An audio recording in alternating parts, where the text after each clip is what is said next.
പ്രഖ്യാപനങ്ങളാണ് സർക്കാർ നടത്തിയിരിക്കുന്നത്. ഒരു വിഭാഗത്തെയും ഒഴിവാക്കിയിട്ടില്ല. ഇതുവരെയും ഒരു പദ്ധതിക്ക് കീഴിൽ വരാത്ത സ്ത്രീകൾ, വീട്ടമ്മമാർക്കുള്ള പ്രഖ്യാപനം തൊട്ട് ഏറ്റവും താഴെത്തട്ടിലുള്ള വിഭാഗത്തിൽപ്പെട്ട എല്ലാവർക്കും സർക്കാർ ജീവനക്കാരെ വിട്ടിട്ടില്ല. അങ്ങനെ പെൻഷൻ, ക്ഷേമ പെൻഷൻ ഉൾപ്പെടെ ഈ പദ്ധതികൾ ഏതൊക്കെ തരത്തിൽ, ഏതൊക്കെ വിഭാഗത്തിലേക്കാണ് ഈ പ്രഖ്യാപനങ്ങൾ വന്നിട്ടുള്ളത്?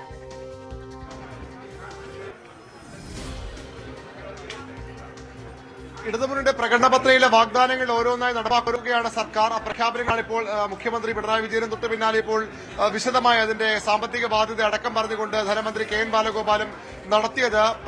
10,000 കോടി രൂപയുടെ അധിക ചെലവുണ്ടാകുന്ന പ്രഖ്യാപനങ്ങളാണ് സർക്കാർ നടത്തിയിരിക്കുന്നത്. പക്ഷേ അത് നിറവേറ്റാൻ കഴിയുമെന്ന ആത്മവിശ്വാസം, കേന്ദ്രത്തിന്റെ വലിയ തടസ്സങ്ങളുണ്ട്, അല്ലെങ്കിൽ അവരുടെ നിയന്ത്രണങ്ങളുണ്ടെങ്കിൽ പോലും ഇതൊക്കെ നടപ്പാക്കാൻ കഴിയുന്ന പ്രഖ്യാപനമാണ് ധനമന്ത്രി കെ എൻ ബാലഗോപാലും പ്രതീക്ഷയാണ് ഇപ്പോൾ ധനമന്ത്രി കെ എൻ ബാലഗോപാലും പറഞ്ഞിരിക്കുന്നത്. എല്ലാ വിഭാഗങ്ങളെയും കൃത്യമായി പരിഗണിച്ചുകൊണ്ടുള്ള ഒരു പ്രഖ്യാപനമാണ് മുഖ്യമന്ത്രി നടത്തിയത്. തദ്ദേശ തെരഞ്ഞെടുപ്പിന് ദിവസങ്ങൾ മാത്രം ശേഷിക്കെയുള്ള ഈ പ്രഖ്യാപനം തെരഞ്ഞെടുപ്പ് മാത്രം ലക്ഷ്യമിട്ടല്ല, നിയമസഭാ തെരഞ്ഞെടുപ്പിന് മാസങ്ങളുണ്ടല്ലോ, അവിടെയല്ലേ വലിയ പ്രഖ്യാപനം നടത്തേണ്ടെന്ന ചോദ്യമാണ് ധനമന്ത്രി ചോദിച്ചത്. ഏതായാലും വലിയ പ്രഖ്യാപനങ്ങൾ തന്നെയാണ് നടത്തിയത്. ഇടതുമുന്നണിയുടെ പ്രകടനപത്രയിലെ പ്രധാന വാഗ്ദാനങ്ങളിലൊന്നായിരുന്നു സ്ത്രീകൾക്ക്, വീട്ടമ്മമാർക്ക് പെൻഷൻ. അത് ഇപ്പോൾ യാഥാർത്ഥ്യമാകുന്നു. 33,34,000 ഗുണഭോക്താക്കൾക്ക് പ്രതിമാസം 1,000 രൂപ സഹായം നൽകുകയാണ് സർക്കാർ. 35 മുതൽ 60 വയസ്സ് വരെയുള്ള മഞ്ഞ പിങ്ക് കാർഡ് ഉടമകളായ സ്ത്രീകൾക്കാണ് ഇതുവരെ ഒരു ക്ഷേമ ആനുകൂല്യം ലഭിക്കാത്തവർക്കാണ് ഈ പദ്ധതി പ്രകാരം ആനുകൂല്യങ്ങൾ ലഭിക്കുക. യുവതലമുറയെ സർക്കാർ ചേർത്ത് നിർത്തുന്നത് കണക്ട് വർക്ക് എന്ന സ്കോളർഷിപ്പ് പദ്ധതിയിലൂടെയാണ്. സ്ത്രീ സുരക്ഷ പെൻഷൻ നമ്മൾ നേരത്തെ പറഞ്ഞു കഴിഞ്ഞു. കുടുംബശ്രീ ADS പ്രവർത്തന ഗ്രാന്റ് 19,470 ADSകൾക്ക് 1,000 രൂപ പ്രതിമാസം. സാമൂഹ്യ സുരക്ഷാ പെൻഷൻ 1,600 നിന്ന് 400 രൂപ കൂട്ടി 2,000 ഉയർത്തുന്നു. 13,000 കോടി രൂപ അതിൽ മാത്രം പ്രതിവർഷം ചെലവ് വരുന്നു. സർക്കാർ ജീവനക്കാർ DADR കുടിശ്ശിക ഒരു ഗഡു കൂടി ഈ വർഷത്തെ കുടിശ്ശിക 4% നവംബറിലെ പെൻഷനും അതുപോലെ ശമ്പളത്തോടുമൊപ്പം നൽകാൻ തീരുമാനിക്കുന്നു. അംഗനവാടി വർക്കർമാർക്കും ഹെൽപ്പർമാർക്കും പ്രതിമാസം ഓണറേറിയം 1,000 രൂപ കൂട്ടുന്നു. സാക്ഷരതാ പ്രേരകന്മാരുടെ ഓണറേറിയം 1,000 രൂപ കൂട്ടുന്നു. ആശാ വർക്കർമാരുടേത് 1,000 രൂപ വർദ്ധിപ്പിക്കുന്നു. അവർ 21,000 വരെ ആക്കണമെന്നാണ്. രാജ്യങ്ങളിൽ പോലും അത് 7,000-2,000 വർദ്ധിപ്പിക്കുകയാണ് സർക്കാർ ചെയ്യുന്നത്. ഒരു വർഷം 250 കോടിയുടെ ചെലവ് ഇതിൽ അധികമായി ഉണ്ടാകുമെന്ന് സർക്കാർ പറയുന്നു. പാചക തൊഴിലാളികളുടെ പ്രതിദിന കൂലി 50 രൂപ വർദ്ധിപ്പിക്കുന്നു. പ്രീ പ്രൈമറി ടീച്ചർമാർക്കും ആയമാർക്കും 1,000 രൂപ കൂട്ടുന്നു. നവംബർ മുതൽ പദ്ധതികളുടെ ആനുകൂല്യം ലഭിച്ചു തുടങ്ങും. ഈ വീട്ടമ്മമാരുടെ പെൻഷൻ അടക്കമുള്ള കാര്യങ്ങളിൽ ഇനിയും നടപടിക്രമങ്ങൾ ബാക്കിയുണ്ട്. ആളുകളെ, ഗുണഭോക്താക്കളെ കണ്ടെത്തേണ്ടതുണ്ട്. എങ്കിലും അത് നൽകുന്നു. പട്ടികജാതി വിഭാഗത്തിൽപ്പെട്ട പോസ്റ്റ് മെട്രിക് സ്കോളർഷിപ്പ് ഇനത്തിനാകെ വിദ്യാർത്ഥികൾക്കുള്ള സ്കോളർഷിപ്പ് ഇനത്തിനാകെ 33 കോടി രൂപയുടെ അധിക ചെലവ് സർക്കാർ, അധിക പണം സർക്കാർ നീക്കിവെക്കുന്നു.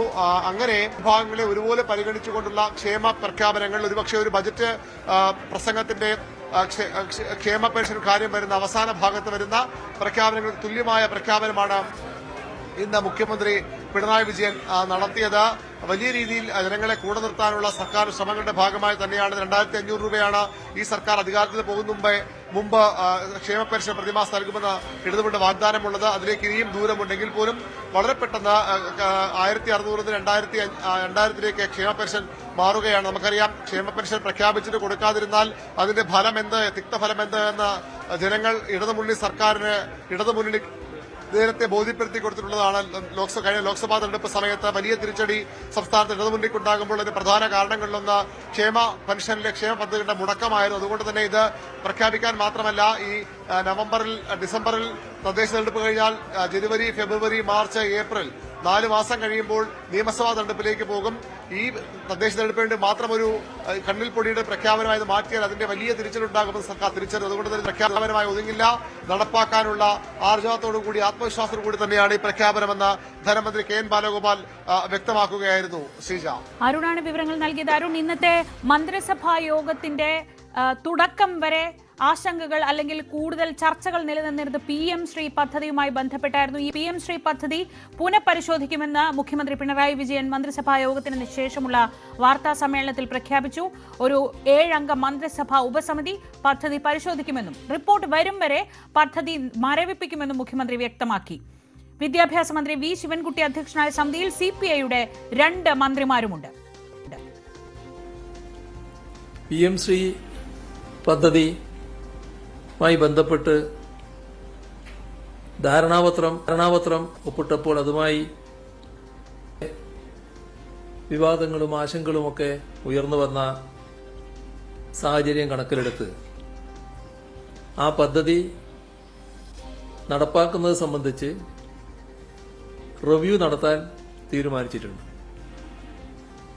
ഈ കാര്യം പരിശോധിച്ച് റിപ്പോർട്ട് ലഭ്യമാക്കുന്നതിന് 7 അംഗങ്ങളുള്ള ഒരു മന്ത്രിസഭാ ഉപസമിതിയും രൂപീകരിച്ചിട്ടുണ്ട്. നമ്മുടെ ഈ കാര്യങ്ങളുമായി ബന്ധപ്പെട്ട് PMC നടപ്പാക്കുന്നതുമായി ബന്ധപ്പെട്ടുള്ള തുടർ നടപടികൾ ഈ റിപ്പോർട്ട് വരുന്നതുവരെ നിർത്തിവെക്കുന്നതാണ്. ആ കാര്യം കേന്ദ്ര സർക്കാരിനെ കത്ത് മുഖേന അറിയിക്കുകയും ചെയ്യും. നമ്മുടെ സംസ്ഥാനത്ത് ഇത്തരമൊരു സബ് കമ്മിറ്റി എന്ന് പറയുമ്പോൾ നമ്മുടെ വിദ്യാഭ്യാസ മന്ത്രി അധ്യക്ഷൻ, പിന്നെ K Rajan, Prasad agriculture minister, നിയമമന്ത്രി P Rajeev, Roshy Augustine, K Krishnankutty, AK Sasidharan, ഇങ്ങനെ 7 അംഗങ്ങളുള്ള കമ്മിറ്റിയാണ് നിശ്ചയിച്ചിട്ടുള്ളത്.